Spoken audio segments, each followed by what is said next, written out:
Pregnancy டைமில் வரக்கூடிய back பெயினை எப்படியெல்லாம் நம்ம அவாய்ட் பண்ணலாம்?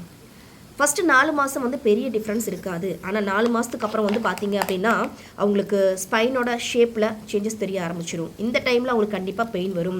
எக்ஸ்ட்ரா சின்ன சின்ன பில்லோஸு சின்ன சின்ன குஷன்லாம் கொடுத்து அவங்க பேக் சைட் மசிலை வந்து நம்ம ஸ்ட்ரெயின் வராமல் பார்த்துக்கலாம். ஸோ ரூட்டை நம்ம எப்படி ஸ்ட்ரென்தன் பண்ணணும், அவங்க போனே வந்து பார்த்தீங்க அப்படின்னா எப்படி ஸ்ட்ரென்தன் பண்ணலாம் அப்படின்னு வந்து பார்க்கும்போது நான் ரொம்ப யோசிச்சு எடுத்து செய்யப்பட்ட ஒரு பாரம்பரிய அரிசி வகை தான் இந்த போன் ஸ்ட்ரென்தனிங் கஞ்சி powder, especially for pregnancy women's.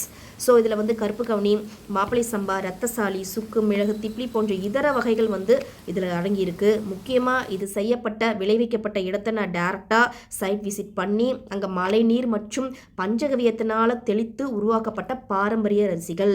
இது குழந்தைக்கும் தாய்க்கும் ஆன ஒண்டர்ஃபுல்லான ஒரு மெடிசனுக்கும் மேலேனே இதை நம்ம சொல்லலாம். இதை ரொம்ப ஸ்ட்ராங்காக சொல்லுவேன். வேணுங்கிறவங்க டிஸ்கிரிப்ஷன் நம்பருக்கு கான்டாக்ட் பண்ணிக்கோங்க.